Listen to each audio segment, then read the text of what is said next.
네, 반갑습니다. 주라사드입니다. 자, 오늘은 LG에너솔루션을 비롯한 현재 2차 전지주를 둘러싸고 있는 이슈들에 대해서 한번 살펴보겠습니다.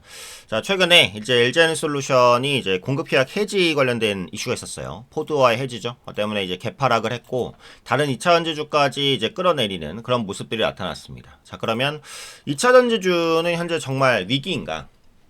아니면 이런 악재들이 충분히 반영된 상태에서의 기회인가? 이런 부분들을 한번 찾아볼 수는 있을 것 같아요. 그래서 결국은 이제 2차 전지주를 보는 시각들이 어떤 식으로 이제 형성이 되고 있는지 그런 부분들을 체크를 해봐야 되지 않겠습니까? 그래서 현재 2차 전지주를 보는 시각들 어디에서 어떻게 2차 전지에 대한 포인트를 잡아 나갈 것인가, 네, 그런 부분들을 좀 중요한 포인트별로 한번 살펴보도록 하겠습니다. 자, 2차 전지주는 이제 기본적으로 어떻게 보면 약간 이제 애증의 그런 섹터라고 보셔도 될 것 같아요. 조금 가려고 하면 뭔가 이제 미끄러지고 이런 모습들이 좀 나타나고 있는데, 그래도 장기적으로 보면은 성장 스토리를 쌓아나가고 있다는 생각이 듭니다. 기본적으로 정부의 2차 전지 산업기술 로드맵이 이제 확장이 된 부분을 한번 생각해 볼 수 있는데요. 현재 지금 국내 2차전지 업체의 이제 글로벌 시장 점유율 어느 정도냐? 17% 정도입니다. 그러니까 이게 예전 대비 많이 밀렸어요. 원래는 국내 2차전지 업체가 글로벌 시장을 상당 부분 장악했었는데 점유율이 좀 많이 밀렸죠. 근데 요 17%까지 낮아진 점유율을 25%까지 좀 끌어올려서 회복시키겠다라는 목표를 기본적으로 좀 가지고 있고요. 그러면 이제 2차전지 산업기술 로드맵에는 어느 부분들이 좀 적혀 있느냐? 이런 것들을 한번 생각해 보실 수 있을 것 같은데, 2차전지 산업 로드맵에서는 이제 2차전지 소재 확보, 그 다음에 국내 생태계 강화. 네, 요런 부분들에 이제 자원이 상당 부분 투입될 것으로 보여지고 있습니다. 당연히 정부의 지원이 있는 거고요. 여기서 어떤 자금들을 활용하냐? 네, 국민 성장 펀드. 앞으로 이제 한 150조 규모까지 형성될 엄청난 대규모의 펀드죠. 국민 성장 펀드를 활용해서 이런 사업화들을 꾸준하게 지원해 나갈 것으로 보여지고 있습니다.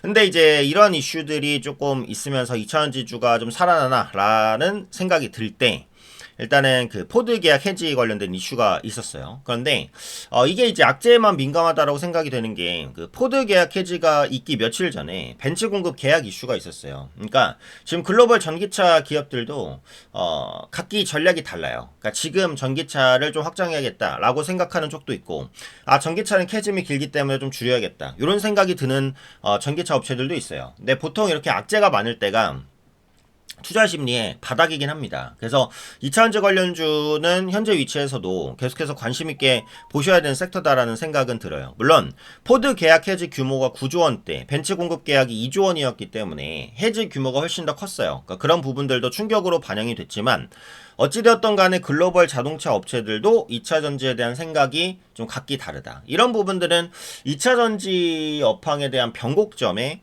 좀 들어와 있는, 그런 모습들이 아닐까, 이런 생각을 하고 있어요. 그리고 지금 전기차의 판매가 어떨까요? 글로벌적으로 어떨 것 같으세요? 전기차 판매가 좋을까요? 나쁠까요? 쉽게 생각하면 당연히 나쁘다고 생각할 수 있겠지만, 글로벌 전체적으로 봤을 때 전기차 판매량은 괜찮습니다. 그러니까 지금 중국과 유럽 지역에서는 전기차 판매가 정말 좋아요. 그래서 중국 지역은 전기차 육성 정책을 꾸준하게 펴고 있고요. 그러니까 유럽 지역 같은 경우에도 전기차 지원 정책에 힘입어서 판매가 좋습니다. 다만 이제 북미 지역만 조금 판매가 주춤한데, 그거는 9월달 말에 세제 혜택이 종료됐기 때문이에요. 그래서 이런 부분들이 내년이 되면 어느 정도 완화되면서 북미 전기차 판매도 일정 부분 회복되지 않을까 생각합니다. 그리고 이제 2차 전지 관련주에 또 투자 심리에 악영향을 끼쳤던 게 트럼프의 그 내연차 규제 완화, 그 다음에 유럽에서 내연차 판매 금지 폐지, 그러니까 요 이슈가 있었어요. 요 두 가지 때문에 또 2차전지가 큰 타격을 받았었는데, 트럼프의 내연차 규제 완화 같은 경우, 그러니까 트럼프는 근데 원래 출범할 때부터 전기차보다는 이제 내연차 육성해야 된다, 이런 말을 많이 했었고요. 유럽은 친환경 기조 드라이브를 살짝 조금 꺾은 게 아무래도 지금 유럽 경기가 안 좋아요. 그러니까 그동안 이제 에너지는 그 러시아에서 천연가스로 받았었잖아요. 근데 러시아와 우크라이나 전쟁 때문에 러시아의 천연가스를 조달하기가 어려워졌습니다. 자, 거기다 엎친 데 덮친 격으로 트럼프 대통령이 이제 유럽 지역도 방어 안 해준대요. 니들이 알아서 방어하래요. 그러니까 유럽에서는 국방비를 정말 거의 안 쓰거든요. 유럽은 평화로운 나라이기 때문에. 근데 이제 0. 몇 %밖에 안 썼던 국방비를 한 1에서 2%까지 올려야 되는 상황이 됐어요. 그러니까 지금 천연가스 조달도 어려워서 에너지 가격이 상승하고 있는 와중에 국방비까지 늘려야 되는 상황에 봉착한 국가가 유럽 국가입니다. 그러니까 이렇게 이제 어려운 환경에 취하다 보니까 친환경 정책을 강력하게 밀어붙이기가 어려웠던 거죠. 이 말은 뭐예요? 경제를 생각할 수밖에 없다라는 겁니다. 자, 근데 이 두 가지를 한번 생각해 볼게요. 내연차 규제를 완화하겠다라는 것은 전기차로 가는 시점이 느려진다라는 것이 전기차로 안 간다는 게 아닙니다. 이 유럽 내연차 판매 금지 폐지도 마찬가지예요. 유럽도 명확하게 친환경 차로 가야 된다라는 생각을 가지고 있어요. 다만 지금 경기가 안 좋기 때문에 다소간의 속도 조절이 필요하다라는 겁니다. 그래서 이 두 가지는 장기적으로는 어쨌든 해소될 이슈예요. 근데 지금 2차 전지주의 투자 심리가 워낙 안 좋다 보니까 이런 부분이 중기적인지 장기적인지 단기적인지 그보다는 일단은 이게 좀 악재다. 이렇게 이제 시장이 해석하고 있는 것 같아요. 그래서 원래 근데 저가 매수는 안 좋을 때 하는 거긴 해요. 그러니까 지금처럼 2차 전지에 대한 시각들이 안 좋을 때 저가 매수를 하면 충분히 좋은 실적의 기회를 타이밍에 그 수익의 기회를 좀 줄 거라고 생각을 합니다. 그래서 이런 부분들이 꾸준히 좀 주목을 해보실 필요가 있지 않나 이렇게 이제 생각을 하고 있고요. 요즘에 이제 주목할 포인트 중에 하나가 뭐예요? 네, 리튬 가격입니다. 리튬 가격. 리튬 가격이 반등하면 2차전지 업체는 기본적으로 좋습니다. 그러니까 왜 좋은지를 이제 한번 볼 건데, 자, 리튬 가격이 이제 그 2차전지의 소재, 특히 LFP 배터리가 LFP 배터리랑 이제 NCM 배터리. 그죠? 네, 요런 이제 배터리들이 계속해서 이제 시장을 지배할 때 리튬이 2차 전지 이제 소재의 또 핵심 자원으로서 들어갑니다. 네. 그래서 리튬이 이제 가격이 올라가면 2차 전지 소재 원가가 올라가는 거니까 이건 좀 안 좋은 게 아니냐? 네, 이렇게 이제 볼 수 있을 것 같은데 이 리튬 가격이 인상되게 되면 기본적으로 소재 업체에 좋은 게 소재 업체들은 리튬 재고를 가지고 있어요. 그러니까 리튬을 갖고 와서 바로 이제 만들어 파는 게 아니잖아요. 리튬을 공장에 그 창고에 넣고 있다가 그래서 거기서 꺼내서 만들고 이런데 시차가 3개월, 4개월 그럼 걸립니다. 그럼 내가 재고를 갖고 있는 상태에서 리튬 가격이 올라가면 재고 부분에서 차익이 생기는 거죠. 소재 업체는 좋은 거고요.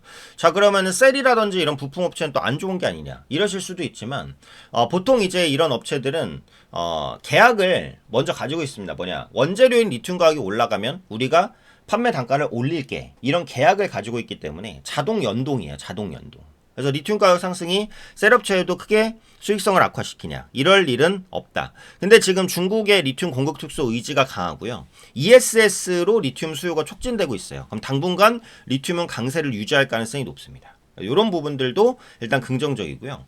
끝으로 휴머노이드 로봇에 이제 전기차 배터리가 현재 들어가고 있긴 해요. 그래서 지금 전기차 배터리의 한 30분의 1 정도의 배터리가 휴머노이드 로봇에 들어갑니다. 앞으로 휴머노이드 로봇의 보급화 속도가 빨라지게 된다면 이런 부분들은 2차전지 업체의 새로운 기회가 되겠죠. 그래서 지금은 여러 가지 이벤트가 혼조해 있는데 시장이 악재를 좀 더 크게 바라보는 것 같아요. 그래서 너무 크게 악재를 바라보지 말고 숨어있는 호재들도 잘 살펴볼 필요는 있다. 요겁니다. 자, 그럼 기술적인 분석인데 LG에너지솔루션이 여기까지 찍었다가 올라왔으니까 주요 기술적 지지 라인에서 반등한 거긴 해요. 그래서 현재 위치는 거의 이제 발목이나 무릎 정도에 와 있다라는 생각이고 중요한 건 타이밍입니다. 그죠? 자, 그럼 매수 타이밍을 잡는 방법을 알려드릴게요. 자, 매수 타이밍 잡으실 분들은 여기 영상에 이제 더보기 누르시면요, 요 구글 폼이 뜹니다. 분석 대응 전략 누르시면 LG엔솔 대응 전략 드릴 거고요. 단타나 이제 종가 베팅 종목, 세력주 종목 이런 거 받으실 분들 체크해 주시면 되는데 무료입니다.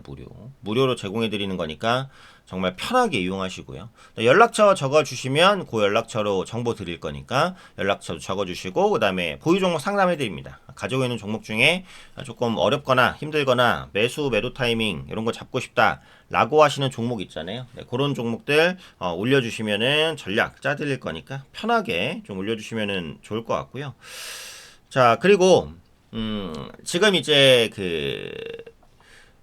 시장이 약간 이제 내년으로 접어들면서 변동성이 엄청나게 커지고 있잖아요. 그래서 이런 변동성 안에서 이제 기회를 잡으셔야 되기 때문에 이런 변동성 안에서 기회를 잡으려면 정확한 전략이 굉장히 어느 때보다도 중요합니다. 그래서 그런 전략들 짜드리고 있으니까 좀 편하게 매매하시면서 수익 보실 수 있게 해드릴 거예요. 그래서 그런 부분들 전략들 무료로 좀 제공해 드리고 있으니까 오셔서 도움 받으시고 수익 보시면 좋을 것 같아요. 그래서 기관과 외국인에게 지지 않는 투자하실 수 있도록 계속해서 응원드리도록 하겠습니다.